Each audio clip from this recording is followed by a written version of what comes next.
তো মায়েরা এই যে ভক্ত সবরী একটা চন্ডাল কুলে জন্ম নিয়েছিল, নিজ জাতি, যাকে আমরা সমাজ ছোট জাত বলি। আর সেই ছোট জাতের মেয়েটা আজকে রামচন্দ্রকে সাক্ষাতে কৃপা পেয়ে গেল। শুধু কৃপা পেল না, রামচন্দ্র সেই মেয়েটার উচ্ছিষ্ট আমার রামচন্দ্র সেবা করলো। তাহলে কেমন তার ভজন, কেমন তার সাধনা, কিভাবে তার জন্ম, সবটাই আজকের আমরা লীলার মধ্যে প্রকাশ করব। আজকে আর কথা নয়, আর কথা নয়। পঞ্চবটির বন, এই জায়গাটা আস্তে মা, কথা নয়, পায়ে ধরে বলি, একটু শান্ত হয়। এই জায়গাটা আমরা তৈরি করলাম বাবা, পঞ্চবটির বন। আচ্ছা মা বলেন তো, এই পঞ্চবটির বনটা কার ছিল? এই পঞ্চবটির বনটা ছিল রাবণ রাজা। গোটা পঞ্চবটির বনটা রাবণের ছিল। আর রাবণের বোন ছিল যার নাম শূর্পণখা। মেয়েটাকে বিয়ে দেওয়া হয়েছিল, কিন্তু বিয়ের সংসার হলো না, বাপের বাড়ি চলে এলো। আর বাপের বাড়ি চলে আসার পর দেখবেন মা, মেয়েদের বিয়ের পর বাপের বাড়ি একদিন ভালো, এক সপ্তাহ ভালো, 15 দিন ভালো, তারপরে কি আর ভালো? কথায় বলে না, জন জামাই ভাগনা 3 নয় আপনার। মেয়েদের বিয়ের পরে বাপের বাড়ি আর নয় বাবা, বৃদ্ধাশ্রম ঠিক আছে, রাস্তায় বাটি নিয়ে ভিক্ষা করবে ভালো। আমাইরা পঞ্চবটির বোনটা এই রাবণ রাজার বোন শূর্পণখার নামে লেখাপড়া করে দিল। কেন? ভালো করে শোনেন, মেয়েটা সব সময় মন্দোদরীর সঙ্গে ঝগড়াঝাটি লেগে থাকতো। মানে এত ঝগড়াঝাটি হতো, তো রাবণ রাজা বিরক্ত হয়ে মন্দোদরীকে বলেছিল, শোন বোন, যা জায়গা জমি সম্পত্তি আছে ভাগাভাগি হবে, তো আজকে থেকে পঞ্চবটির বোনটা তোর নামে লেখাপড়া করে দিলাম। তা পঞ্চবটির বোনটা লেখা হয়ে গেল শূর্পণখার। আর শোন, আজকে থেকে তোর বৌদির কাছে এসে খাবি না, ওই জঙ্গলে পশু পাখি কীট পতঙ্গ মানব দানব খেচর খেচুরি যারা যারা আসবে তুই সবাইকে ধরে ধরে খাবি। বাবা ভালো করে শুনবেন, রাক্ষসী তো মানুষের মাংস পর্যন্ত খায়। তা যেই না রাবণ রাজা বলে দিয়েছে যত যত যারা যারা আসবে ধরে ধরে খাবি, তা বহু বছর বহুদিন হয়ে যাচ্ছে ওই পোকা মাকড় পশু পাখি এইগুলো খাচ্ছে। হঠাৎ আজকের একটা ঘটনা ঘটেছে, মাইরা মন দিয়ে শোনো, কিন্তু কিছু বুঝতে পারবে না, তখন আমার ঘাড়ে চাপিয়ে দিও না, দিদি কি বললো কিছু বুঝিনি, কেমন? তো মা এইবার শূর্পণখার হঠাৎ আজকের একটা ঘটনা ঘটেছে। কি ঘটনা না, হঠাৎ শূর্পণখার নাকে একটা মানুষ মানুষ গন্ধ ঢুকছে। আমার ছোটবেলা ঠাকুমার কাছে শুনেছিলাম না, হাউ মাউ কাউ মানুষের গন্ধ পাও। ঠাকুমা যখন গল্প বলতো এইগুলো বলতো। তো এই যে রাক্ষস রাক্ষসীদের নাকে মানুষ যদি কাছে আসে গন্ধ ঢোকে, তা রাক্ষসী মনে মনে ভাবলো, অনেকদিন পরে মানুষের গন্ধ পাচ্ছি। যাই হোক, প্রতিদিন ওই পশু পাখির মাংস খেতে খেতে আর ভাল লাগে না। এইবার লক্ষ্য করো মা, তা শূর্পণখার নাকে একটা মানুষ গন্ধ। তো শূর্পণখা মনে মনে ভাবছে, যাই হোক অনেকদিন হয়ে গেল শুধু পশু পাখি পোকা মাকড়ের মাংস খায়, এইবার আজকের মনে হচ্ছে মানুষ পেয়েছি, ওর ঘাটটা মুড়ে মাংস করে খাবো। রাক্ষসী তা মনে মনে ভাবছে, আবার এই রূপ দেখলে যদি ওই মানুষটা চলে যায়। সুন্দর একটা রূপবতী নারী হয়েছে, আর এমন রূপ ধরেছে মা, কোন পুরুষ যদি একবার তাকায় আর নজর ফেরাতে পারবে না। মানে শূর্পণখা রাক্ষসী তো এমন রূপবতী নারী হয়েছে। তো এক পা দুপা করে যাচ্ছে, যেখান থেকে মানুষ মানুষ গন্ধটা আসছে, তা যেই না এক পা দুপা করে গেছে, আর যা তো যা লক্ষ্যটা পড়ত পর একেবারে ওই পুরুষটার চরম দুটো। বড় মজার ব্যাপার দেখো, যেই না পুরুষের দুটো চরম দেখেছে বাবা, সে খাওয়া মাথায় উঠে গেছে, সে খাওয়া ভুলে গেছে।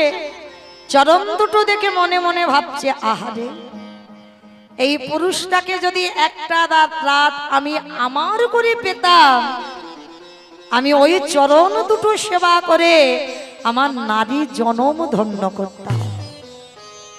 সে খাওয়া ভুলে গিয়ে এখন সেবার কথা মনে জেগেছে। মনে মনে ভাবছে, রাক্ষসী ওর চরণ যদি এত সুন্দর হয়, তাহলে না জানি ওর বদনটা কত সুন্দর হবে। বাবা শূর্পণখা শিক্ষা দিল সমাজকে, কোনদিন ভগবানের বিগ্রহ দর্শন করতে গেলে সরাসরি মুখের দিকে তাকাতে নেই। সবার আগে চরণ দেখতে হবে, তারপরে কোটি দেশ দেখতে হবে, তারপরে ভগবানের নয়নে নয়ন দিতে হবে, তার আগে নয়। এটা ভজনের নিয়ম।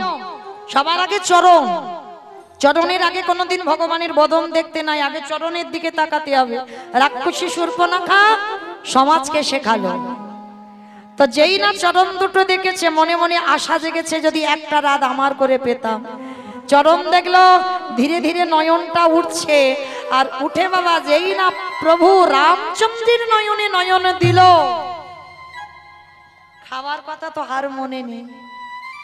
এত সুন্দর রূপ আমি তো কোনোদিন আগে দেখিনি। এমন রূপবান পুরুষ জগতে আছে বলে আমার জানা ছিল না। যা হয় হোক, এইবার রাক্ষসী তো বড় মানে শক্তিশালী, তো রামচন্দ্রের কাছে গিয়ে সরাসরি বাবা বিয়ের প্রস্তাব। এই যে এই যে এই যে, আমি তোমায় ভালোবাসি, আমায় বিয়ে করবে? বাবা কোনো চিঠিতে ভালোবাসা নয়, কোনো মোবাইল মেসেঞ্জার হোয়াটসঅ্যাপ ফেসবুক কিছুতে ভালোবাসা নয়, সরাসরি মুখে মুখে আমি তোমার ভালোবাসি, তুমি আমায় বিয়ে করবে? ভগবানও তো চালাক কম নয়, মাথায় হাত দিয়ে দুম করে বসে পড়েছে। হায় হায় হায় হায়। বলে কেন তোমার মাথায় কি? বলে মাথায় কিছু হয়নি। তাহলে বসে পড়লে কেন? বলে কি করব বলো, যদি দুদিন আগে তোমার সঙ্গে আমার দেখা হতো। এমন রূপবতী নারী আমি কোনোদিন দেখিনি, কিন্তু আমার দুর্ভাগ্য, আমার তো জনক রাজার মেয়ে জানকীর সঙ্গে বিয়ে হয়ে গেছে। কি করব বলো? তুমি কি পারবে সতীনের ঘর করতে? পারবে না তো আমি জানি। আর তাছাড়া আমিও তো বিয়ে করতে পারবো না, কারণ আমি মর্যাদা পুরুষোত্তম রামচন্দ্র, একটা বিয়ে ছাড়া দ্বিতীয়বার আর নয়। কারণ যখন সীতা বনবাসে ছিল, যজ্ঞে বসবে, দ্বিতীয়বার রাম যদি মনে করতো বাবা বিয়ে করতে পারত, কিন্তু করেনি। মায়া সীতা মানে সন্ন্যাস সীতা তৈরি করে যজ্ঞে বসেছিল, কিন্তু বিয়ে করেনি। রামচন্দ্র সমাজকে শেখালো, আমি যেটা করেছি তোরা সেটা কর। আর কৃষ্ণচন্দ্র শেখালো, আমি যেটা বলছি সেটা কর, আমি যেটা করেছি খবরদার করতে যাস না। রামচন্দ্রের একটা বউ আর কৃষ্ণের 16,108টা। রাম বলছে আমি যেটা করছি তোরা কর, আর কৃষ্ণ বলছে আমি যেটা করছি খবরদার করতে যাস না, আমি যেটা বলছি সেটা শোন। হ্যাঁ, তো আজকে যেই না রূপবতী নারীকে দেখেছে, রামচন্দ্র বলছে কি করব বলো, তোমার সঙ্গে তো আমার দুদিন আগে দেখা হয়নি, আমার বিয়ে হয়ে গেছে। সে কি, তুমি বিয়ে করে ফেলেছো? বলে কি করব, তোমার সঙ্গে কি আমার দেখা হয়েছিল, তবে হ্যাঁ আমার লক্ষণের এখন বিয়ে হয়নি। কিরম বদমাস দেখেছো? সীতার বোন উর্মিলার সঙ্গে বিয়ে হয়ে গেছে, তবু বলছে বিয়ে হয়নি, আমার লক্ষণকে বিয়ে করো। তা শূর্পণখা মনে মনে ভাবছে, ভালোবাসলাম ওর দাদাকে, বিয়ে করব ওর ভাইকে, তবু রাজি। কেন রাজি? কারণ ভোগ করার জন্য তো নয়। যদি ভাইকে বিয়ে করি 24টা ঘন্টার মধ্যে ওর দাদার চরণ দুটো তো দেখতে পাবো। রামচন্দ্র বললেন, যে আমারে চাই তারই আমি চাই, যে আমারে না চাই তারে আমি না চাই। রাক্ষস কুলের জন্ম নিলে কি হবে? তুমি তোমারে চেয়েছো, আমি তোমারে চাইবো, কথা দিলাম, সারা জনম তোমাকে আমি আমার করে রাখবো। মনে রেখো। তাইবার রাক্ষসী কি করেছে, লক্ষণের কাছে গেছে, গিয়ে বলছে এই যে তোমার দাদা বলল আমি তোমাকে ভালোবাসি, বিয়ে করতে চাই। আর কি ঘটবে তো আগেতে ভাই ভাই হয়ে আছে রেডি, কি ঘটনাটা ঘটবে। এইবার যেই না বাবা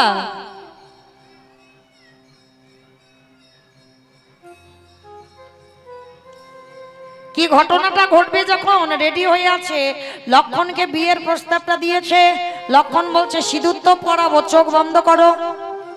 তা যেই না রাক্ষসী চোখটা বন্ধ করেছে, লক্ষণ সবার আগে নাকটা আর কানটা ধরেছে। কিরকম কথাবার্তা হয়েছিল দেখো। আর নাকটা কানটা যেই না ধরেছে, ধারালো চকচকে ওই যে তীর ধনুক লক্ষণের পিঠে একটা তীর টেনে বের করছে, আর বের করে তীরের আগাতে যে ফলাটা চকচক করছে না, ওই শূর্পণখার নাকটাকে ধরে কানটাকে ধরে একেবারে ওই চকচকে অস্ত্রটা দিয়ে একেবারে ছেদন করে দিল। আর যখনই ছেদন করে দিল, রাক্ষসী নিজ রূপে ফিরে এসেছে। দাদা! রাক্ষসী রেগে গিয়ে বলে উঠলে লক্ষণের দিকে তাকিয়ে, অপদার্থ, তোর এত বড় স্পর্ধা! আমি ভালোবেসেছিলাম তোর দাদাকে, তোকে নয়। তাহলে তুই একজন পুরুষ হয়ে একটা নারীর নাক কানটা যখন ছেদন করলি, আমি তোরে অভিশাপে দিলাম, আজ আমার যেমন রক্ত ঝরলো, আমার মতো করে তোরও একদিন রক্ত ঝরবে, ঝরবে, ঝরবে। মিলিয়ে নেন বাবা। সেই লক্ষণ হলো কলিযুগে দাদা নিতাই চাঁদ, আর শূর্পণখা দাদা রাবণ আর কুম্ভকর্ণ কলিযুগে হলো জগাই মাধাই। ভাঁড়ে করে মদ খেত বাবা, বোতল নয়, ভাঁড়ে। ওই ভাঁড়টা কি করে এলো? ওই শূর্পণখা নাক কানটা যে মাটিতে ফেললো, মাটিতে লীল হলো না, ওই নাক কান থেকে জন্ম নিয়েছিল ভাঁড়ে। অভিশাপ দিয়েছিল শূর্পণখা, আমার দাদা যেদিন এই ভাঁড়ে করে মদ খাবে, কথা দিলাম সেই দিন আমার মতো করে তোরও রক্ত ঝরবে, ঝরবে, ঝরবে। তাই তো বাবা দেখেন, যখন নিতাই চাঁদ হরিনাম দিতে গেল, আর জগাই মাধাই মাতাল নেশাগ্রস্ত, নিতাই চাঁদ হরিনাম দিচ্ছে, আর ওই জগাই মাধাই বলে উঠলেন, বাবাজি নেশাটা আমি বলিনি। জগাই মাধাই করছে, মানে পা তো ঠিক নাই, টলমল হচ্ছে। তবু নিতাই চাঁদ বলছে কি, একবার ভাই কৃষ্ণ বল, হরি বল। তখন ওই নিতাই চাঁদ মাধাই কি করেছিল যেন, কলসিটা নিয়ে একেবারে আমার জগাই মারেনি, মাধাই মেরেছিল। আর মাধাই একেবারে নিতাই চাঁদের মাথাতে কলসিটা মেরে মাথাটা ফাটিয়ে দিয়েছিল। সদবোধ হয়ে গেল, শূর্পণখার নাক কাটলো, রক্ত ঝরলো, নিতাই চাঁদের মাথা ফেটে রক্ত ঝরলো। কাঁদালে কাঁদিতে হয়, এ কথাটা মিথ্যা নয়। তুমি যদি অন্যায় না করো, অপরাধ না করো, তোমার জীবনে কান্না রিটার্ন আসবে না। তুমি কারোরে কাঁদিয়ে রেখেছ, তাই তো তোমার জীবনে কাঁদতে হচ্ছে। যারা যারা মা লোকের ওপরে দোষ চাপিয়ে দাও, তাদের চরণ ধরে বলে যায়, কখনো দিও না। দোষ যদি দিতে হয় নিজেকে দাও। আমি অপরাধী, আমি ভুল করেছি, আমি অন্যায় করেছি, যার শাস্তি ভগবান কড়াই মন্ডায় হিসাব করে আমার কাছে রিটার্ন ফেরত দিল। এগুলো চেতনা, ভাবতে হবে, অনুভূতির বিষয়। তো যেই না বাবা না, আচ্ছা এখানে আমাদের একটা জানার প্রয়োজন। একটা নারী পুরুষকে ভালোবাসার কথা বলতেই পারে, বিয়ে করবে না কি করবে সেটা তার ব্যক্তিগত ব্যাপার। তাহলে ভগবান হয়ে ওই রাক্ষসীর নাক কানটা কাটলো কেন বাবা? এটা অন্যায় করেনি ভগবান? ভালোবাসবে না বাসবে না, বিয়ে করব না করব না, তার নাক কান কাটতে যাব কেন? এটাই তো তত্ত্ব। তলিয়ে যেতে হবে, ভিতরে যাও। নাক কানটা কেটেছিল কেন জানো? শুনে নাও অমাইরা, তোমাদের নাটনাতে চন্দ্রগ্রহণ বা সূর্যগ্রহণ হয়? সব জায়গা হয়। আচ্ছা, যদি গ্রহণ লাগে, গ্রহণ লাগলে অন্নের হাঁড়িতে অন্ন থাকলে, মানে ভাতের হাঁড়িতে ভাত থাকলে আপনারা প্রসাদ পান? ফেলে দেন। আচ্ছা, জলের কলসিতে জল থাকলে আপনারা পান? ফেলে দেন। আর আলমারিতে টাকা থাকলে ওইটাই গ্রহণ লাগে না। হ্যাঁ, আমার কিছুতে গ্রহণ লাগবে না। গ্রহণ লাগার আগে অনেকে জানেন একটা তুলসী পত্র তুলে সেখানে রেখে দিতে হবে। আর রেখে দিলে কি হবে? গ্রহণ ছুঁতে পারবে না। আচ্ছা মা, গ্রহণের কথা হঠাৎ এখানে এলো কেন? বোঝাবার জন্য। এই যে শূর্পণখা চরণ দুটো দেখে বলেছিল একটা রাত যদি আমার হয়, ভগবান তখনই তো বুকিং করে নিয়েছে ওই যেন জীবনে কারণ না হয়। কারণ ও মনে প্রাণে আমাকে চেয়েছে, ওর জন্য লক্ষণের দ্বারা নাক কানটা কেটে তুলসী দিয়ে দিল, যেন কোনো পুরুষ ওই নারীটাকে নজর দিতে না পারে। কি বাবা, দেখাশোনায় বসেছে, মেয়ে নাক কাটা, একটা কান নেই, পাত্রপক্ষ পছন্দ করবে? করবে না। ভগবান ওই দুটো কেটে নিয়ে বুকিং করলো, শোনো শূর্পণখা, তুমি যেন জীবনে আর কারোর হইও না, যতদিন বাঁচবে তুমি আমার হয়ে থাকবে। তাই গৌর প্রেমানন্দে হরি বল হরি বল। লক্ষ্য করো, একবার চেয়েছিল, একটা রাত চেয়েছিল, তার জন্য ভগবান ওই শূর্পণখাকে পরের জন্মে কি করেছিল? কুবজা করে জন্ম দিয়েছিল। আর কুবজার জন্মাবার পরে পিঠে বড় বড় কুঁজ হয়েছিল, কুঁজি। কেন কুঁজ দিল? ভগবান তো জানতো আমাকে 11 বছর বৃন্দাবনে থাকতে হবে, আর তার মধ্যে মথুরায় কুবজাকে যদি কেউ বুকিং করে নেয় তাহলে কি হবে? আমার তো চাওয়া হবে না। তার জন্য ভগবান পিঠে কুঁজ দিল। কেন? যে কুঁজি হয় কোনো পুরুষ তার দিকে নজর দেবে না, আর যেদিন আমার চরণ পরশ পাবে ওকে আমি আমার করে নেব। যখন কৃষ্ণ মথুরায় গেল, কুবজাকে পরশ করলো, কুবজা রূপবতী হলো। একটা রাতের জন্য চেয়েছিল, কিন্তু ভগবান 1 যুগ 12 বছর কুবজার ঘরে রাত কাটিয়েছে।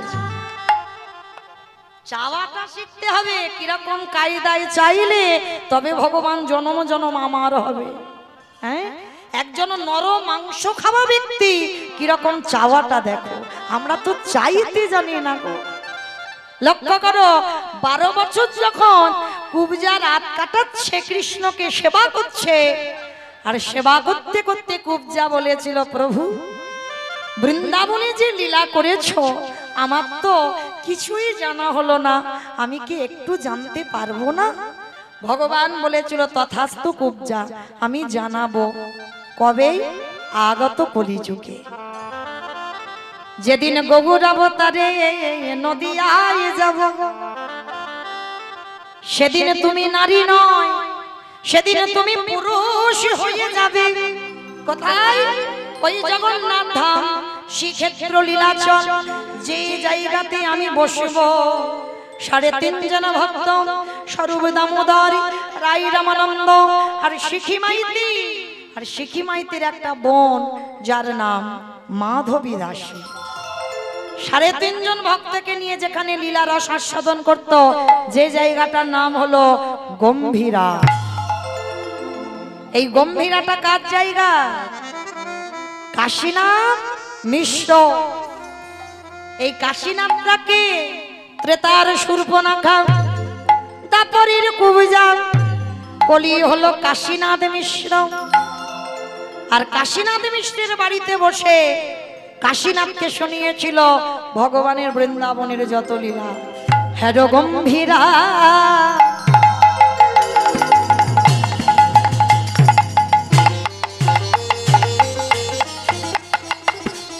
শ্রী গৌরাঙ্গ রায় কৃষ্ণ ভাবনা নিষিদে,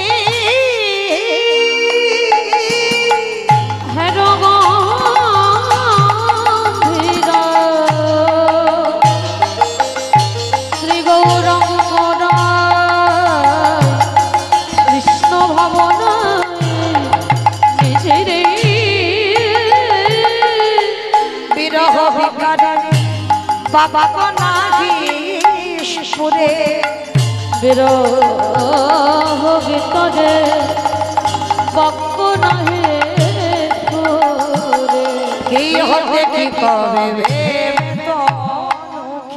বিরহ ভিতরে বক্ক নাহি সুরে কি হতে কি হবে ভেবে তো দুঃখী ওগো আমার প্রভু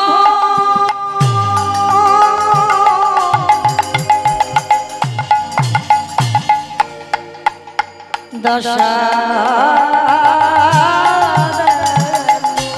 বলি আমার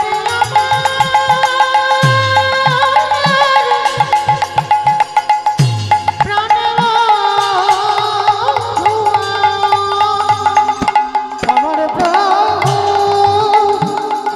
দশা দেখো কি হতে কি করে ভেবে তো কি হতে কি করে কি হতে কি করে ভেবে তো দুঃখী। তাহলে মায়েরা পঞ্চবটির বন, এই পঞ্চবটির বনে একাধারে বাস করত হীরাচন্ডাল, আর মা ছিল যার নাম মাতা মোহিনী। মায়েরা আর কোনো কথা হবে না, এবার যতটুকু সময় 12টা 10 হয়ে গেছে, 1টা পর্যন্ত আয়ু, এইটুকু সময় মন দেবেন।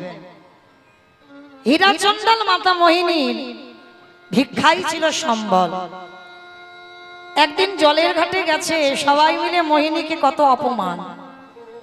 এই মেয়ে, তুই নিঃসন্তানী, তোর মুখ দেখা মহাপাপ, তোর হাতে দান শুদ্ধ নয়, সকাল সকাল তোর মতো নারীর মুখ দেখতে পেলে আমাদের যাত্রা শুভ হয়ে যায়। কত কটু ভাষা। মোহিনী কাঁদতে কাঁদতে জলের কলসিতে আর জল নিল না, স্বামীর কাছে এসে বলছে, স্বামী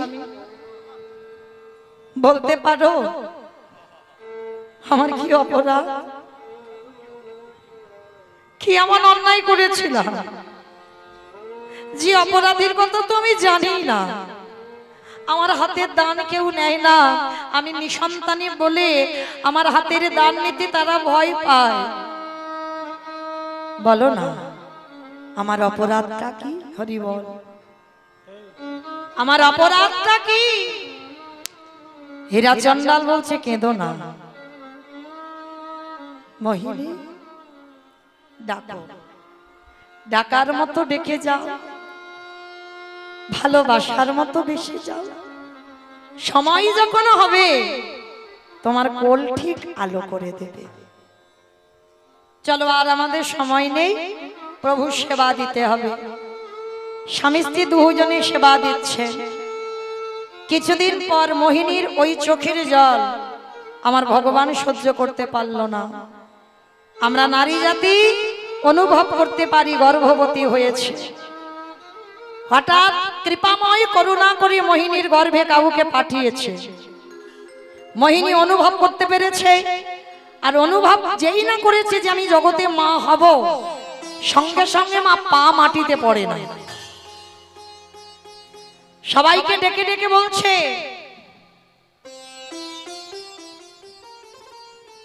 যে রাধে, অসিত কর্মকার, অভয়পুর, করিমপুর 1000 টাকা আমার ভগবত সেবায় দিয়েছেন, হরিনাম সংকীর্তনের যজ্ঞে দান করেছেন।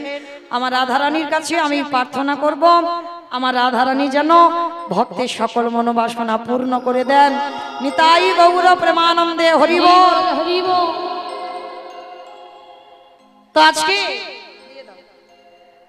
আজকে যেই না বাবা মোহিনী অনুভব করেছে আমি মা হব, সবাইকে ডেকে ডেকে বলছে, কি গো তোমরা তো খুব বলতে আমার মুখ দেখা মহাপাপ, আমার মুখ দেখে কোথাও গেলে যাত্রা অশুভ হবে, দেখলে তো আমি কেমন অসাধ্যকে সাধন করেছি।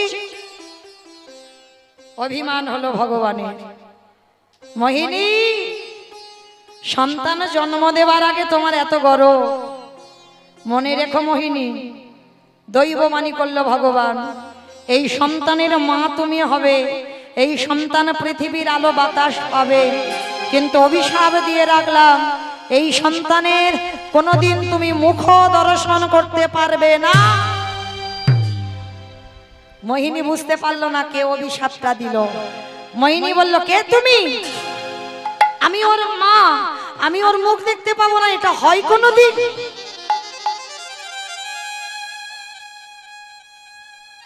দেখতে দেখতে 10 মাস 10 দিন ভগবান পরীক্ষা নেওয়ার জন্য 3 রাত 3 দিন কিছু খেতে পাইনি, এত অভাবের সংসার। গর্ভবতী মা হীরা চন্ডালকে বলছে, স্বামী বড্ড খিদে পেয়েছে, যাও না গো, 3 দিন হয়ে গেল আমি উপবাস, কিছু খাবার এনে দেবে। যেই না কাঁদছে, হীরা চন্ডাল বলছে, মোহিনী তুমি দাঁড়াও, আমি দেখছি কোথায় কি পাওয়া যায়। হীরা চন্ডাল যেই না বার হয়েছে, ভগবান ডাক দিল, পবন দে, বরুণ দে, ইন্দ্র দে, যাও তোমরা জগতে। বাবা এদেরকে ডাকলো কেন? এরা কি করে? এদের কাজ কি? যে এই যে একটু আগে ঝমঝম ঝমঝম করে এলো, বৃষ্টি দেয় বরুণ দেব, ঝড় দেয় পবন দেব, বজ্রপাত ইন্দ্রদেব, 3 জনকে ডেকেছে, যাও, তবে দেখো তোমরা জগতে যাবে বটে, আমার ভক্তের অঙ্গে আঘাত যেন না লাগে। হীরা চন্ডাল বেরিয়েছে স্ত্রীকে খাওয়াবে বলে খাবার আনতে, ভিক্ষা করবে। এদিকে প্রচুর ঝড় বৃষ্টি উঠেছে, আর এত ঝড় বৃষ্টি উঠেছে আর ঘরে ফিরতে পারছে না। গাছের তলায় দাঁড়িয়ে আছে হীরা চন্ডাল। আর ভগবানের লীলা কেমন দেখো, এদিকে সেই পর্ণ কুঠিরে মায়ের প্রসব যন্ত্রণা শুরু হলো। অসহ্য যন্ত্রণায় ছটফট করতে করতে মোহিনীর কোল আলো করে একটা ছোট্ট ফুটফুটে কন্যা সন্তান পৃথিবীতে এলো। কিন্তু ভগবানের দৈববাণী মতো সন্তান যেই না ভূমিষ্ঠ হলো, সন্তানের মুখ দর্শন হলো না। মৃত্যু হয়ে গেল মোহিনীর, কিন্তু যেই না মৃত্যু হয়ে গেল, ঝড় বৃষ্টি থেমে গেল। হীরা চন্ডাল অবাক হয়ে গেল, এক্ষুনি এত বৃষ্টি হচ্ছিল, এক্ষুনি এত ঝড়, সব থেমে গেল কি করে? ছুটতে ছুটতে হীরা চন্ডাল আসছে, মোহিনী, মোহিনী, মোহিনী। একি কোনো আওয়াজ নেই? আমি ডাকলে আমার মোহিনী তো ছুটে বেরিয়ে আসতো, আজ আসছে না কেন? তালপাতার কুড়ে ঘর, দরজা ধাক্কা দিচ্ছে। মোহিনী ঘুমালে? দেখো তোমার জন্য কত খাবার এনেছি, তুমি বলেছিলে না খিদে পেয়েছে, দেখো কত খাবার এনেছি। দরজা ধাক্কা দিচ্ছে, কিন্তু কে দরজা খুলবে? যে খুলবে সে তো পৃথিবীতে নেই গো মা। তালপাতার কুড়ে ঘর, তালপাতার দরজা, যেই না ঠেলা দিয়েছে বাবা, দরজাটা খুলে গেছে। আর গিয়ে দেখে না মোহিনী অচৈতন্য, আর পাশে ছোট একটা ফুটফুটে কন্যা সন্তান। কোনদিন তো হীরা চন্ডাল বাবাওয়ালা সম্পদ দেখেনি। যেই না মেয়েটাকে দেখেছে, সবার আগে ছুটে গিয়ে মেয়েটাকে কোলে করে তুলে নিয়েছে। ও মোহিনী, মোহিনী, ও মোহিনী, তুমি তুমি বলেছিলে না তোমার মতো একটা মেয়ে হোক, যে তোমার মতো আমার ভগবানের ভজন সাধন করবে। দেখো তুমি একবার চেয়ে দেখো, কি সুন্দর একটা মেয়ে জন্ম দিয়েছো। এত কথা বলে যাচ্ছে, কে সারা দেবে? সে তো নেই পৃথিবীতে। ও মোহিনী, আমি এতক্ষণ কথা বলছি, তুমি কথা বলছো না কেন গো? অঙ্গ স্পর্শ করেছে, অনেকক্ষণ আগে মরে গেছে। আপনারা নিশ্চয়ই কেউ আছে মরা মানুষ স্পর্শ করে দেখবেন, দেহটা শীতল ঠান্ডা, এ শরীরের চামড়াগুলো নরম থাকে না, শক্ত হয়ে যায়। যেই না স্পর্শ করেছে, এ কি তোমার দেহটা তো ঠান্ডা কেন, কি হয়েছে তোমার? নাসিকায় হাত দিয়ে দেখলো আর নিঃশ্বাস পড়ছে না, চিৎকার করে ডাক দিল দয়াময়।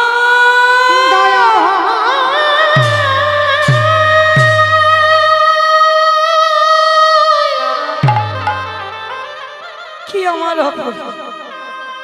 এ তোমার কেমন লীলা, কেমন খেলা, ফিরিয়ে দাও। ও গো দয়াময়,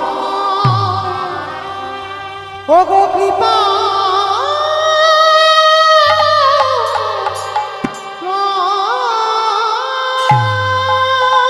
আমি চাইনি তোমার কাছে এমন সংসার, আমি সুখের কে বলেছে এমন সংসার দিতে আমার? লাগে বলতে পারো একদিনের বাচ্চাটাকে আমি কি খাওয়াবো, কি করে মানুষ করব?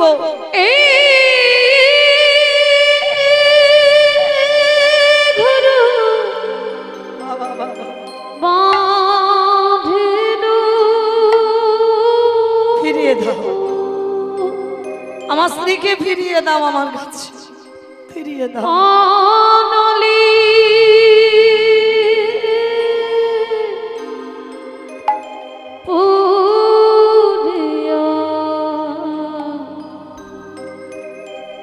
গেল রে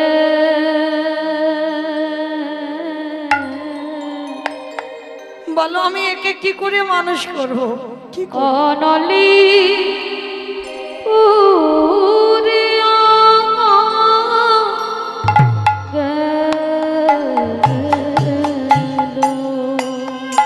ফিরিয়ে দাও আমার স্ত্রীকে, ফিরিয়ে দাও।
সকলি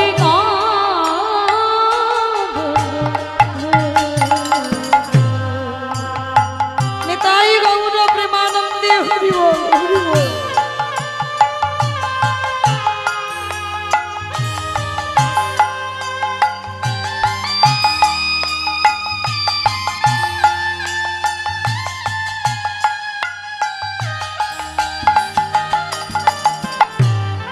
আমি সবুজ সেজে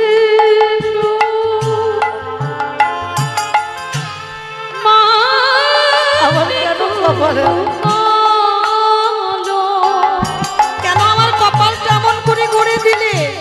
আমি সগন সেজে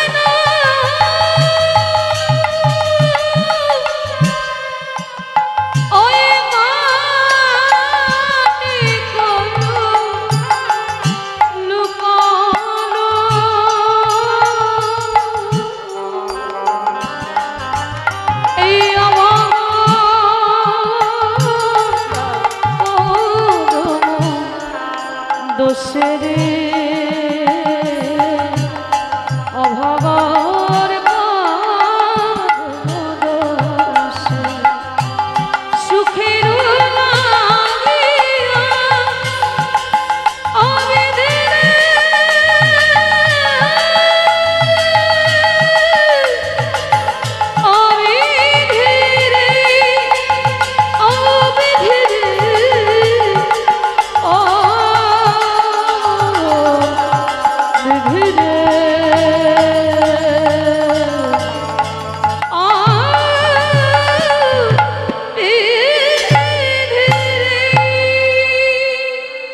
ও মায়েরা একটা কথা বাস্তবের কথা বলে যায়,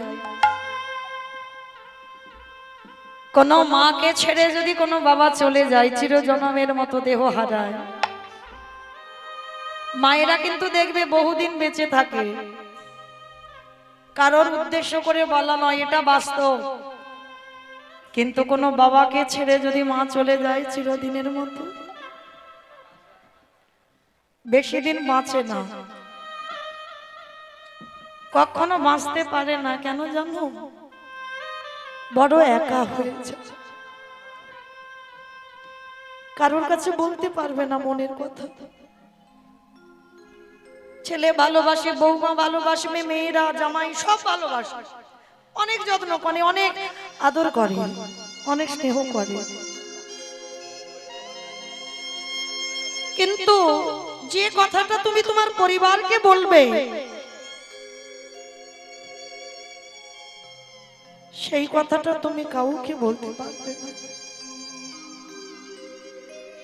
ওই জন্য বাস্তবে দেখবেন, যদি কোনো বাবাকে ছেড়ে মায়ের আগে মৃত্যু হয়ে যায়, বেশি দিন বাঁচবে না, খুব তাড়াতাড়ি অসুস্থ হয়ে বিছানায় পড়বে। কেন? সর্বদা মনের ভিতরে একটা চিন্তা। আর কোন সন্তান জন্ম দিয়ে যদি বাবা চলে যায়, মা কিন্তু দেখবেন ঠিক মানুষ করে ফেলে, কিন্তু একটা বাবা পারবে না। বাবা হয়তো পারে, কিন্তু মায়ের মতো পারবে না। মা ছেলেকে ভালোবাসে, বাবাও ভালোবাসে, কিন্তু ভালোবাসা তো অভাব। মায়ের যে ভালোবাসাটা, সেই ভালোবাসাটা না তার বাবা দেবে, না ঠাকুমা, দিদা, দাদু কেউ দিতে পারবে। আর যে সন্তানের জন্ম দিয়ে মা চলে যায়, সে পৃথিবীতে বাবা সবার আগে সবকিছু হারিয়ে বসে থাকে। একদিনের বাচ্চা জন্ম দিয়ে চলে গেল মোহিনী, হীরা চন্ডাল মেয়েটাকে কোলে করে নিয়ে কাঁদছে। ঠাকুর বলে দাও, আজ আমি ভিক্ষায় যাব, কাল ভিক্ষায় যাব, পরশু ভিক্ষায় যাব, কিন্তু একদিনের বাচ্চাটাকে আমি কি খাওয়াবো? রাখে হরি মারে কে, মারে হরি রাখে কে? ভগবান ভক্তকে জন্ম দিয়েছে, তার আহারের ব্যবস্থা ঠিক করে দেবে। স্বর্গ থেকে একটা কাম ধেনু পাঠিয়েছে হীরা চন্ডালের দরজায়, আর ধেনুটা হাম্মা হাম্মা রবে ডাকছে। হীরা চন্ডাল ছুটে গিয়ে একটা পাত্র নিয়ে গেছে, গাভীর ওই উদরের নিচে দিয়ে বলছে, গাভী জানি না তুই কোথা থেকে এলি, আমার ওই একদিনের মেয়ে, সবে আমার স্ত্রীর দাহ কাজ করে এলো, দে না মেয়েটাকে খাওয়াবো একটু দুগ্ধ। গাভীর দুগ্ধ দহন করতে হলো না, আপনি থেকে বাঁট থেকে দুগ্ধ পড়ে বাটি ভর্তি হয়ে গেল। যেই না বাবা দুগ্ধ ভর্তি হয়ে গেল, এবার সেই দুগ্ধ নিয়ে একদিনের মেয়েটাকে খাওয়া। প্রতিদিন গাভীটা স্বর্গ থেকে আসে, দুধ দেয়, চলে যায়। ভগবান মনে মনে চিন্তা করছে, দাঁড়াও দেখতে তো হবে এ কতটা ভালোবাসে, আমাকে জানতে হবে কতটা ভালোবাসে। ঘরে হীরা চন্ডাল মেয়েটাকে রেখেছে, আর মেয়েটাকে রেখে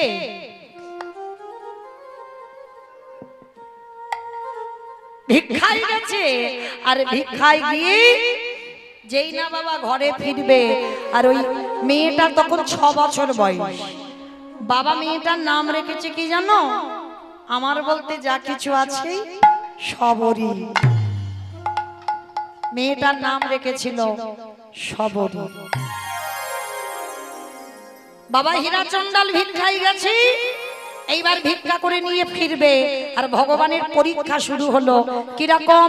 ওই ঘুমের ঘরে ওই শবরী মায়ের পাটা লেগে একটা প্রদীপ জ্বলছিল, উল্টে পড়ে গেছে। আর যখনই উল্টে পড়ে গেল, ওই তাল পাতার কুড়ে ঘরটা দাউ দাউ করে জ্বলে উঠে। শবরী জানে না ঘুমাচ্ছে, কিন্তু যে মাতৃ স্নেহে দুধ দিয়ে যায় সে স্বর্গ থেকে ছুটে এসেছে, বড় বড় শিং দিয়ে শবরী মাকে জাগিয়ে দিয়েছে। আর শবরী মাকে জাগিয়ে যেই না দিল, চিৎকার করলো, আগুন আগুন আগুন। চারিদিকে আগুন দাউ দাউ করে জ্বলছে। আর ওই গাভীটা শবরী মাকে নিয়ে উদরের নিচে একটা বট বৃক্ষের তলায় বসে আছে। হীরা চন্দাল জানে না, হীরা চন্দাল ভিক্ষা করে ফিরছে। রাধা কৃষ্ণ সেবিব জীবনে মা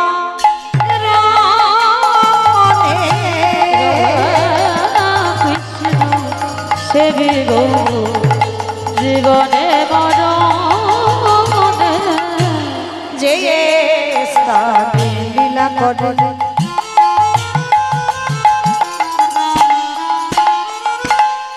ও যুগল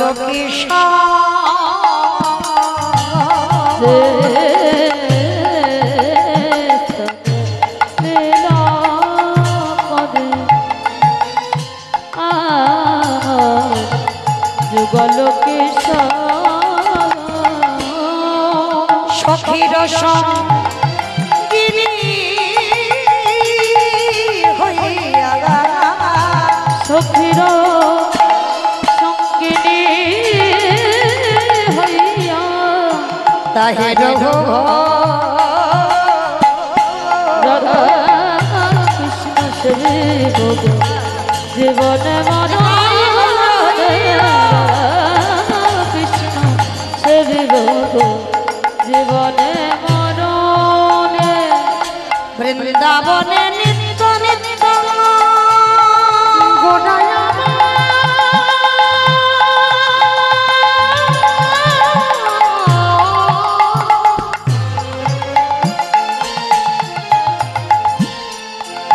গোড়া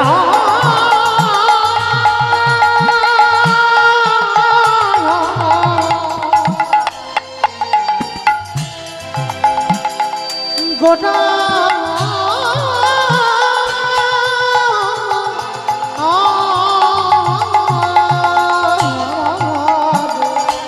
বৃন্দাবনে কৃষ্ণ নিত্য অগজীবন বিলা ওগো প্রার্থনা রাই সদাই নরোত্তম বলি ওই শরণে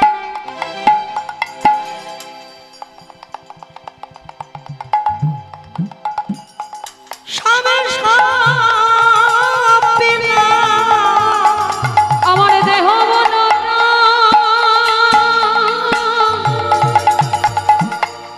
জীবন যৌবন আমি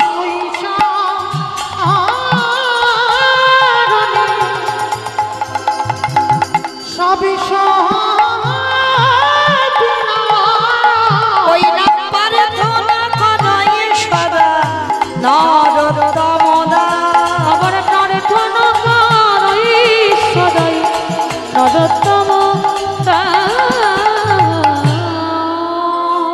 আস্তে। এইবার লক্ষ্য করে দেখেন মাইরা, আজকে শবরী মা বাবা যেই না ঘরের দরজায় এসেছে, দেখে না ততক্ষণে ঘরটা পুড়ে ছাই। ও প্রথমে তুমি আমার স্ত্রী কেড়েছো, তারপরে তুমি আমার ঘর কেড়েছো, তারপরে তুমি আমার মেয়ে শবরীকেও নিয়েছো। এবার আমার পালা তো, আমার নিতে হবে না, আমি আসছি তোমার কাছে। হীরা চন্দাল আত্মহত্যা করবে বলে সবে ওই সরুজ নদীর জলে ঝাঁপ দিতে যাবে, হঠাৎ দেখলো কি জানো, বট বৃক্ষের তলে শবরী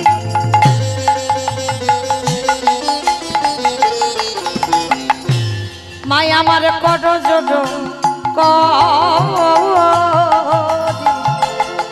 বট বৃক্ষের তলে শ্রাবণী মা আমার কর জড় করি আবারে গাভীর উদর তলে ভজে নষ্টি হরি আবার গভীর নারাতলে হরে রসে হরি সাবরি কর জোরে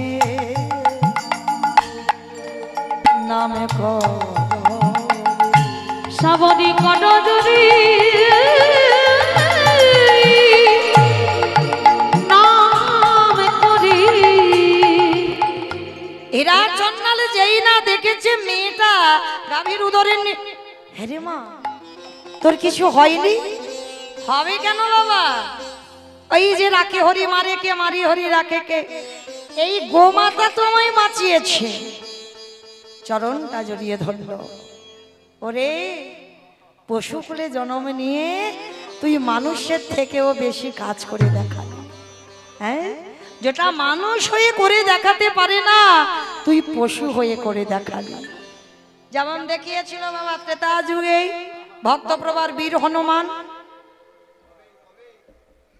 সীতামাকে জিজ্ঞেস করেছিল যেদিন সীতামাকে বলেছিল মা ওই নারীরা মাথাতে লাল মতোটা কি পরে গো বলে বাবা সিঁদুর ও মা সিঁদুর কেন পরে ও মা সিঁদুর কেন পরে স্বামীর অমঙ্গলের জন্য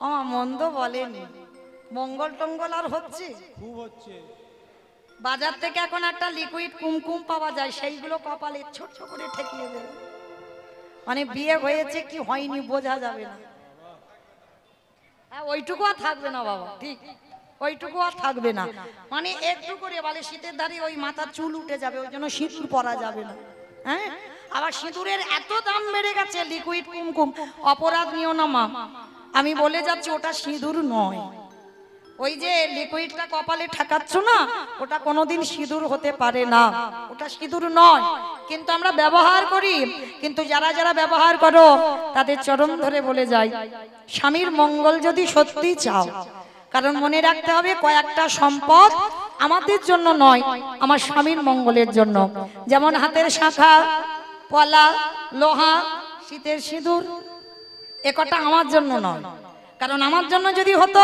বিয়ের আগে মেয়েরা ব্যবহার করতে পারতো হ্যাঁ এখন তো বাবা মডার্ন যুগ শাখা পড়বে তো পলা পড়বে না পলা পড়বে তো শাখা পড়বে না আবার দেখবেন যারা শিক্ষার জায়গায় দাঁড়ায় স্কুল কলেজের যারা দিদিমণি হয়েছে ওদের আবার বেশি হাতে একটা করে ঘড়ি পড়বে আর একটা করে চুড়ি খুঁজে পাওয়া যাচ্ছে না শাঁখা সিঁদুর শাঁখা কোথায় রাখে খুঁজে পায় পড়বো মডার্ন তো পার্লার খুঁজে পায় না কোথায় শাঁখা পলা রেখেছে হ্যাঁ এই তো কলির দশা কিন্তু মনে রাখতে হবে আমরা হিন্দু ধর্মের মানুষ আমরা সনাতন ধর্মের মানুষ হ্যাঁ এই কটা সম্পদ গুছিয়ে রাখতে হবে তবে তোমার স্বামীর মঙ্গল তা সীতামা যখন বলছে আমি মৌমিতা বলিনি কিন্তু সীতামা বলল তা হনুমান বলছে বাবা তা তুমি মাথাতে সিঁদুর কেন দিয়েছো বলে বাবা যাতে তোর প্রভু রামচন্দ্রের মঙ্গল হয় ও তুমি আমার প্রভুর মঙ্গলের জন্য সিঁদুর পরো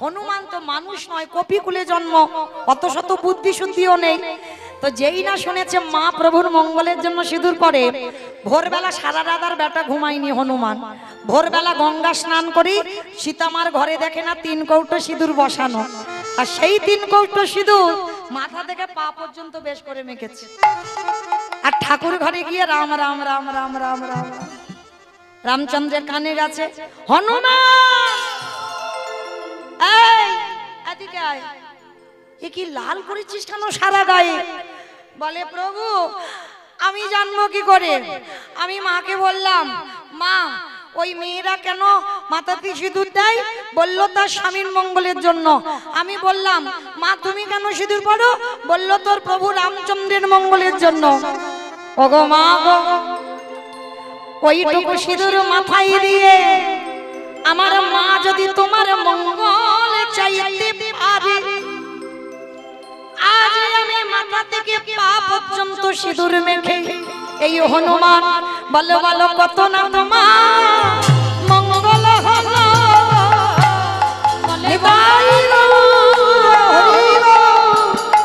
রামে দয়াময় কত না তোমার মঙ্গল হলো। আস্তে আজকে তখনই সীতা মা কি করেছিল, গলায় ছিল একটা মুক্তোর হার, অনেক মূল্য, হনুমানের গলায় পরিয়ে দিল। আর যখন পরিয়ে দিল না, হনুমানের বড় বড় দাঁত, বড় বড় নখ দিয়ে মুক্তগুলোকে ভাঙছে। কিছুক্ষণ ভাঙার পর দাঁত দিয়ে ভাঙছে মুক্তগুলো। আর যখন কিছুক্ষণ মালাটা ওলট পালট করে দেখলো, হনুমান তো দেখবার পর মালাটা টান দিয়েছে, দূর করে মুক্তোর মালা ফেলে দিয়েছে।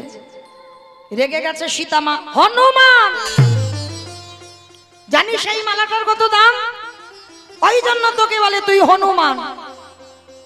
হনুমানে কেঁদে বলল, মা গো, এই জগতে সবাই আমায় হনুমান বলে বলো, কিন্তু মা তুমি আমায় হনুমান বলো না। আমার প্রতিটা লোমকূপে লেখা আছে রাম সীতার নাম। সেই দিন হনুমান বড় বড় নখ দিয়ে বক্ষটা বিদীর্ণ করে দেখালো, দেখো মা হৃদয়ে রাম সীতা যুগলে বসে আছে। ওই হৃদয়ে আলো করে রাম সীতা যুগলে বসে আছি। আজকে হীরাচন্দালও বলল, সেদিন হনুমান যেমন দেখিয়েছিল, আর আজকে তুই গাভী খুলে জন্ম নিয়ে তুই দেখালি। এইবার নতুন করে সংসার বাঁধলো, একটা পাতার করে ঘর করে। ভগবান মনে মনে ভাবছে, ওর মাকে কেড়ে নিলাম, ওর ঘর পুড়িয়ে দিলাম, ওই ভক্ত জব্দ হলো না তো, ভালো করে ঘষে মেজে নিতে হবে না? হ্যাঁ, আবার পরীক্ষা শুরু হবে। 3 দিনের জ্বরেই দৈব দুর্ঘটনায় হীরাচন্দালের মৃত্যু হলো। কি গো মায়েরা, কপাল দেখো, এমনি এমনি ভক্ত নয়। তুমি অট্টালিকাতে বসে কি কৃষ্ণ ভক্ত হবে মনে করেছো? কষ্ট জ্বালা যন্ত্রণা ভোগ করতে শেখো, তবে তো কৃষ্ণ ভক্ত হবে। অত সোজা নয়, পথের ভিখারি করে দেবে তোমার, তবে তুমি কৃষ্ণ ভক্ত। আজকে বাবার মৃত্যুর পর সবরই একা হয়ে গেল, খাবে কি? ওই পঞ্চবটির বনে একাধারে মতঙ্গ সাধুদের আশ্রম। কি খায় জানো? সাধুরা যখন প্রসাদ পেয়ে এঁটো পাতাগুলো নর্দমায় ফেলে দেয়, কুকুর বিড়াল খায়। সবরী মা ওই কুকুর বিড়ালের সঙ্গে উচ্ছিষ্টগুলো পায় প্রতিদিন খিদের জ্বালা। কিন্তু সবরই মনে মনে করছে এটা তো পাপ, এটা অন্যায়। আমার বাবা আমাকে ছোটবেলা থেকে শিখিয়েছে, মা সবরী শোন, জীবনে যদি তোকে কেউ 1 গুণ দেয়, চেষ্টা করবি বাবা 2 গুণ দেওয়ার। কিন্তু এই সাধুদের কাছ থেকে আমি যে এঁঠোগুলো পাচ্ছি, আমি তো কিছু করছি না, এ তো পাপ। না না না, আমাকে সাধু সেবা করতে হবে। কিন্তু কি করে করব? আমি চণ্ডাল, আমি ছোট জাতের মেয়ে, সমাজ আমাকে ঘৃণা করে। তাহলে কি করে সাধু সেবা করব? চুরি করে সাধু সেবা করতে হবে। কিরকম চুরি করি? হরি বল। সারাদিন মেয়েটা ঘরে থাকে, আর রাত্রিবেলা করি মেয়েটা জঙ্গলে যায়। সারাদিন বাড়িতে, আর রাত্রিবেলা জঙ্গলে গিয়ে কাঠের বোঝা সাজায়। একেবারে বলে রে, একেবারে বলে রে, একেবারে বলে রে আমার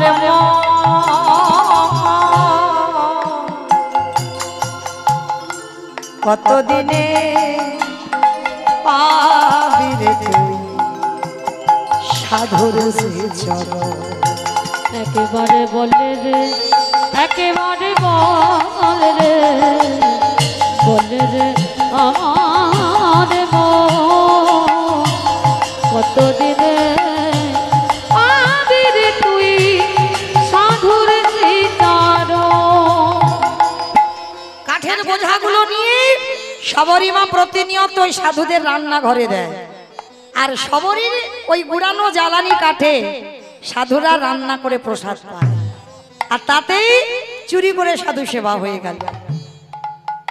একদিন বাবাজিরা সবাই মনে মনে করছে, হ্যাঁ রে, এত এত রান্নাঘরে কাঠ কোথা থেকে আসে রে? সবাইকে জিজ্ঞেস করছে, কেউ তো জানে না। বলে দাঁড়া, আজকের আমরা একটা ছলনা করব, ঘুমানোর ভান করে থাকব, আর দেখব কি আমাদের এই রান্নাঘরে কাঠ দেয়।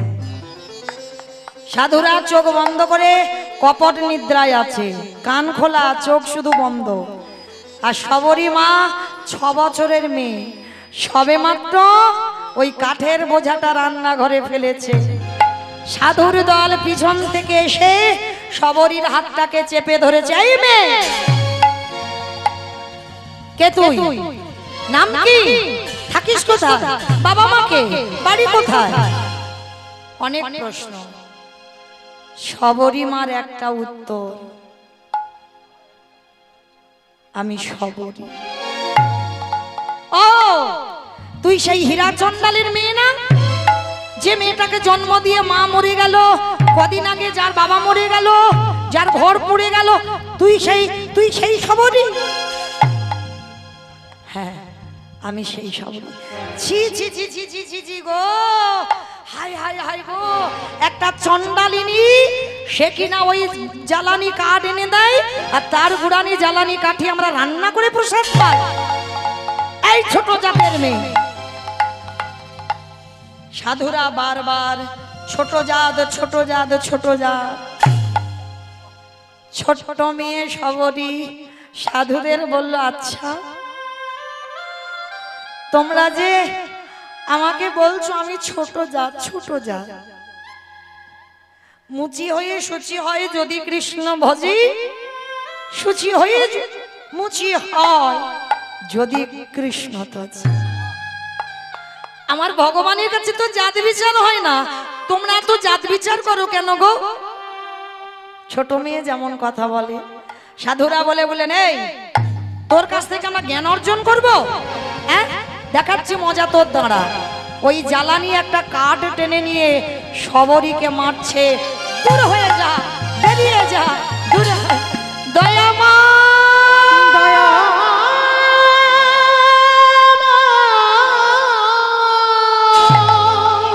ওকে মা, বের করে দিও ওকে আশ্রম থেকে। এত বড় সাহস, ছোট জাতের মেয়ে হয়ে ও ছোঁয়া লেগে গেল আশ্রমে। সবাই গলা ধাক্কা দিয়ে আশ্রম থেকে বের করে দিয়েছে। এত মারা মেরেছে সবরীকে, সর্ব অঙ্গ দিয়ে বাবা রক্ত ঝরে ঝরে। কতটুকু কেঁদেছো কৃষ্ণ পাবে, শিখে নাও। মা ধরিত্রীর অঙ্গে পড়ছে রক্তগুলো, ধরিত্রী মা কেঁপে উঠেছে। প্রভু, তোমার যারা ভালোবাসে তাদের বুঝি এমনি করে কষ্ট পেতে হয়? হাত দিও না, বড় অভাগিনী গো, বড় দুঃখী গো মেয়েটা। ওই সাধুদের মধ্যে একজন সাধু ছিল যার নাম রামানন্দ স্বামী, সবরী মার দীক্ষা গুরু। ওই সবরী মাকে বুকে জড়িয়ে ধরেছে, আয়, তোর কৃপা কেন হচ্ছে না আমি বুঝতে পারছি, কারণ তোর আশ্রয় হয়নি। দেহ শুদ্ধ না হলে পরমাত্মা রূপী ভগবান জীবাত্মার মধ্যে প্রবেশ করবে কি করে? গুরু চরণ ধরে দেহটা শুদ্ধ করতে হবে না? তারপরে রামানন্দ স্বামী সবরী মাকে দীক্ষা দিল। দীক্ষা দিয়ে শবরীমার মাথায় হাত দিয়ে বলছে, শোন, যা কিছু খাবি, যা কিছু করবি, সবটাই প্রভুকে দিয়ে পাবি। হরি বল। শবরী বলল, গুরুদেব, আমার তো কিছু নেই। কে বলেছে কিছু নাই? তোর যেটা আছে সেটা কারণ নাই। সে কি, আমি তো কাঙালি, আমার কিছু নেই। আছে আছে, তোর আছে হৃদয়ে ভরা ভক্তি। ওই জায়গাটাই তো ভগবান দুর্বল, তোর ওটা তো আছে। সবরই নতুন করে ভজন শুরু হচ্ছে। ঘর বাড়িতে থাকে না, গাছতলায় বাস। প্রতিদিন জঙ্গল থেকে ফল পাড়ে, যেটা মিষ্টি, যেটা সুস্বাদু, সেটা খেয়ে দেখে নাই, রেখে দেয় ঝুড়িতে। আর যেটা টক, যেটা তিতো, সেটা নিজে খায়। কি বাবা, এরকম সেবা দিয়েছো মা? বাজার থেকে আম কিনে এনেছো, এত টক খাওয়া যাচ্ছে না, না দেখে ভগবানকে দিলেন, খাবে কি করে? আগে নিজে দেখে নাও তোমার উপযুক্ত কিনা। এরকম ভক্ত শবরী মা নিজে না দেখে জীবনে কোনোদিন প্রভু রামকে কিছু দেয়। কেন? শবরীর বাবা শবরীকে ছোটবেলায় একটা গল্প করেছিল, মনে আছে? রামের শত্রু রাবণ, শবরীর ভয়, রাবণ যদি ফলের মধ্যে বিষ দিয়ে দেয় তাহলে তো আমার রামচন্দ্রের মৃত্যু হবে। তাই মৃত্যু যদি হয় আগে আমার হোক। তাই শবরী মা প্রতিদিন এঁঠো ফলগুলো পেরে রাখে। আচ্ছা মা, ওই এঁঠো ফল থাকে বেশি দিন? অর্ধেক কামড়ে রেখে দিয়েছো, থাকবে? পোকা হবে, পচে যাবে, ফেলে দিতে হবে। আর দেখবেন কোন কোন ভাগ্য চক্রে এঁঠো করা ফল শুকিয়ে যায়। যেগুলো শুকিয়ে যায় শবরী মা তুলে রাখে, যেগুলো পচে যায়, নষ্ট হয়, ফেলে দেয়। শবরী মায়ের এবার বয়স হয়েছে, গাছতলায় ভজন,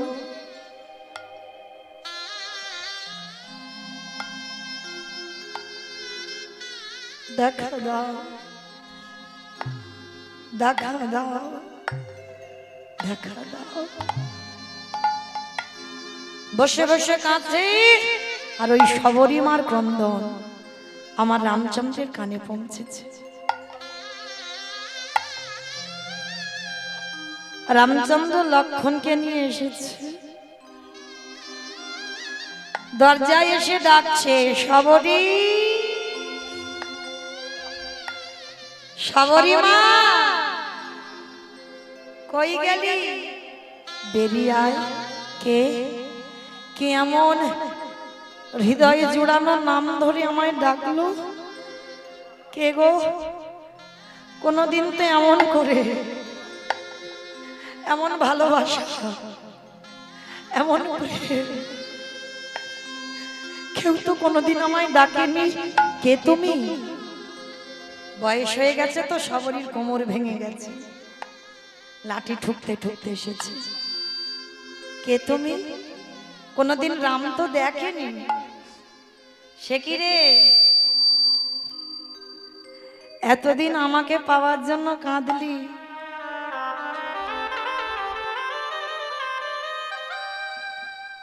আমি এলাম, চিনতে পারছিস না? প্রভু তুমি এসেছো, কিন্তু আমি কোথায় বসতে দেব?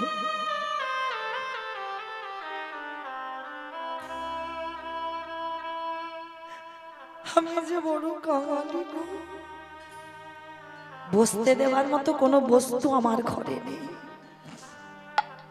সবরীমা ছুটে গেল গাছতলায়, আর গাছতলায় গিয়ে কিছু শুকনো পাতা এনেছে, বিছিয়ে দিয়েছে। প্রভু বসো, আমার আসন নেই, সিংহাসন নেই, শুকনো পাতা, বসো। বসেছে।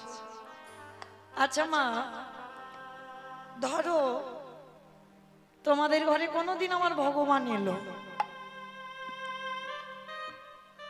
কোন কাল চক্রে,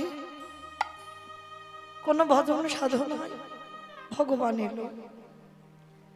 ভগবান এলে বসতে দেব কোথায়? আসন বা চেয়ার? বসো। তাড়াতাড়ি করে ঘটিতে জল আনবো পা ধোয়া বাবার জন্য। ভগবান এসেছে। সবরীমা তাও তো নেই গো, কি দিয়ে ধোয়াবে চরণ দুখানা?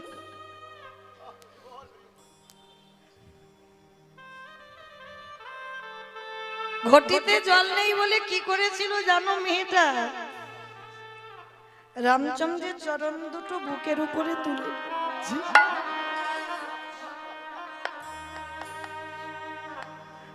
ভালোবাসা দেখো ভাষাটা কেমন তৈরি করেছে।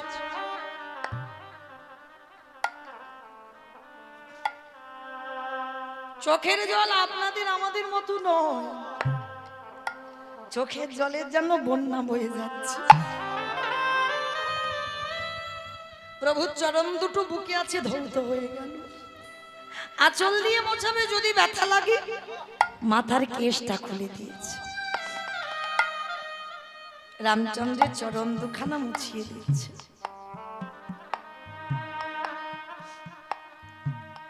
রামচন্দ্র বলছে, মা সবরী, বড্ড খিদে পেয়েছে, খেতে দিবি মা? প্রভু তুমি খাবে? তুমি খাবে? আমার মতো একটা ছোট জাতের বাড়ির ছু কথা নয়। আমার কাছে ছোট জাত বড় জাত হয় না,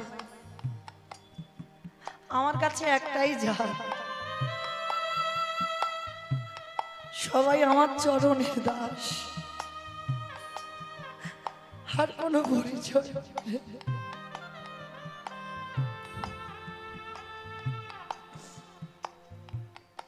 দেনা মা একটু খেতে। দাঁড়াও দাঁড়াও ঠাকুর, আমি এক্ষুনি যাচ্ছি। ছুটে গেছে ঘরে, সেই যে ঝুড়িতে করে ফলগুলো রেখে দিয়েছিল, খাওয়া খাওয়া ফল, ঝুড়িটা কোমরে। ধীরে ধীরে মা সবরী কোমর ভেঙে গেছে, আর সোজা হয় না। রাম দয়াময়ীকে বললেন, প্রভু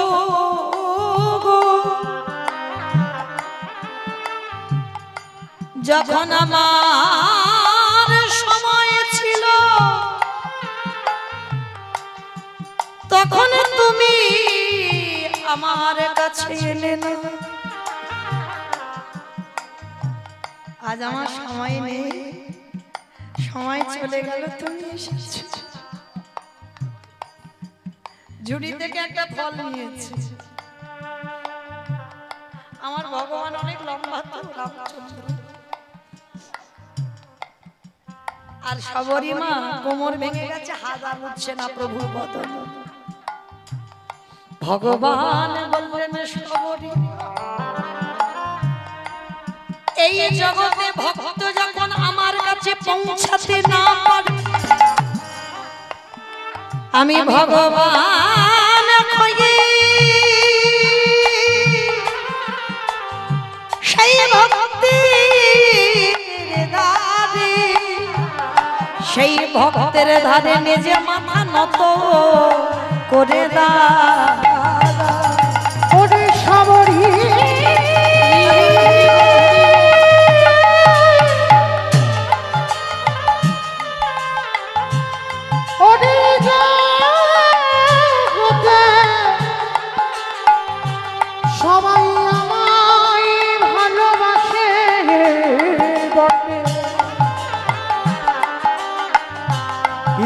তোরে মতো করে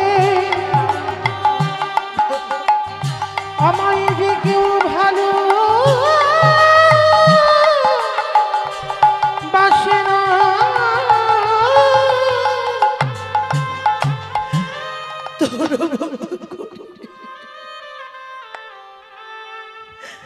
কেউ কোনোদিন আমায় ভালোবাসে,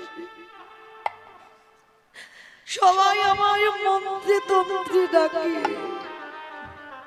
সবাই কত দামি দামি খাবার দিয়ে ডাকে, কিন্তু ভক্তরে ওরে তোরে মতো চোখের জলে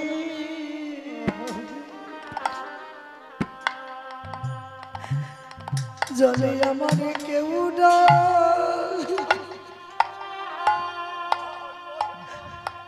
ডাকে না। সবাই মন্ত্রে তন্ত্রে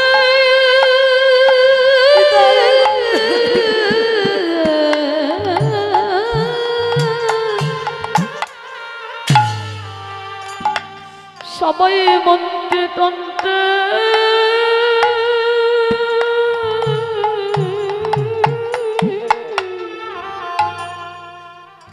ওরে ডাকে বটে,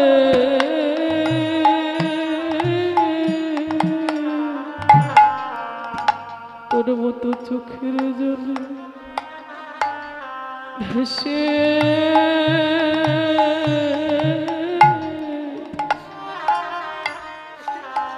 ওরে কেউ না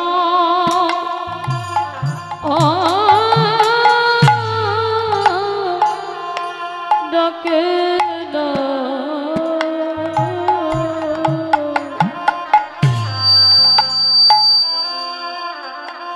ওরে তোর মতো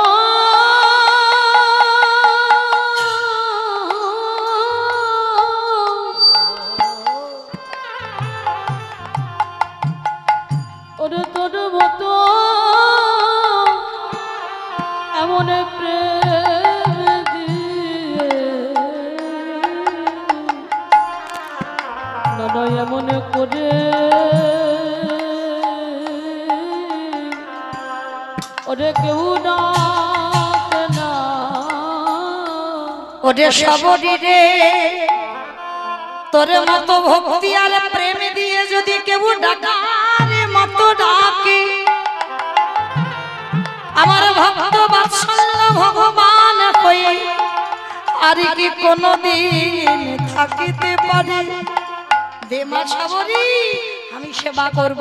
আর যেই না সবরি দিতে গেল, লক্ষণ পাশে দাঁড়িয়েছিল, এইবার হাতটাকে ধরে ওই ফলটা কেড়ে নিয়ে দূর করে ফেলে দিয়েছে। আর যেখানে ফেললো পড়ে গেল বাবা সবরি নেটো ফলটা গন্ধমাদন পর্বত। আর ওই গন্ধমাদন পর্বতে যখন পড়ল, সবরীমা রেগে গিয়ে অভিশাপ দিয়েছিল, লক্ষণ যেভাবে আজকের আমার ফল রামকে খেতে দিলেন, একদিন না একদিন যেদিন তুই মৃত্যুর সঙ্গে লড়াই করবি, আমার এই মুখের এটো ফল না হলে তুই বাঁচবি না, বাঁচবি না, বাঁচবি না। সেটা থেকে হলো বিশল্য করলি পাতা। লক্ষণ শক্তিশালী যখন বলল, হনুমান বিশল্য করলি পাতার রস দিয়েছিল। মায়েরা, আমার যাবার বাঁশি বেজে গেছে, চলে যাব আপনাদের চরণ থেকে। এই মুহূর্তে আপনাদের জন্য সেবার ব্যবস্থা তৈরি হয়ে গেছে। আপনারা প্রত্যেকটা ভক্ত, যত যত ভক্ত এসেছেন, প্রত্যেকে আপনারা প্রসাদ পাবেন। আপনারা সেবা করে আবার পরবর্তী দিদি ভাই আসবেন, লীলা কীর্তন পরিবেশন করবেন, আপনারা লীলা কীর্তন শ্রবণ করবেন। সেদিন আমার রামচন্দ্র বলেছিল, সবরি এ জন্মে আমার ভাই তোর এঁটো বলে খেতে দিল না, কথা দিলাম আগত দাপরিতে যেদিন আমি কৃষ্ণ হয়ে ব্রজের মাটিতে যাব, কথা দিলাম সেদিন তুই মথুরায় জন্ম নিবি, তোর নাম হবে মালিনী। ফল বিক্রি করতে করতে ওই মালিনী যেদিন নন্দালয়ে এসেছিল আর গোপাল হামাগুড়ি দিয়ে ওই ফল বালির কাছ থেকে ফল কিনে খেয়েছিল, বিনিময়ে কি দিল? দুমুঠো ধান। আর সেই ধান ধান নয়, বাড়িতে গিয়ে দেখলো সোনার ধানে পরিণত হলো। নিতাই গৌর প্রেমানন্দে হরি বল। এইবার সেই মতঙ্গ সাধুদের কাছে শবরী মাকে নিয়ে গেল। সাধুরা বলছে প্রভু ও ছোট জাত, বলে চুপ, আবার বলে ছোট জাত, ওরই জন্য আজকের আমাদের দর্শন হলো। শবরী মা বলল প্রভু সেই যখন কৃপা করে সেই দাপরেতে আমার কৃপা করবে, তাহলে দাপরের রূপটা একবার দেখাও। ভক্ত বাৎসল্য ভগবান আজকের দাপরে শবরীকে যেভাবে কৃপা করবে, ত্রেতা যুগে শবরী মাকে সেই রূপে দর্শন দিয়েছিল। শ্যামের বামে শ্যামের বামে শ্যামের বামে দাঁড়াইল নবীন কিশোরী গো, শ্যামের বামে দাঁড়াইল নবীন কিশোরী, শ্যামের বামে দাঁড়াইল নবীন কিশোরী ললিতা বিশাখা নদী। ও যত সহচরী গো, যত সহচরী। আস্তে সবাই থেকে হাত দুটো তোলো মা, যাবার সময় সবাই। পদ্মের পাতায় পাতায় দিচ্ছে করতালি, পদ্মের পাতায় পাতায় দিচ্ছে করতালি, ও পদ্মের পাতায় পাতায় দিচ্ছে করতালি, কেন দাসে মাঘে রাঙা ওই চরণ মাধুরী গো, চরণ নিতাই গৌর হরি নিতাই গৌর হরি বল, গৌর হরি বল। রাধে। ভালো থাকবেন আজকের মতো, আবার কালকে ঠিক বেলা 1টার সময় দেখা হবে, সূর্য পূজার ডালা নিয়ে আসবো ঠিক 12টার সময় আপনাদের সঙ্গে আবার সাক্ষাৎ হবে। প্রেম সে বলো নিতাই গৌর প্রেমানন্দে।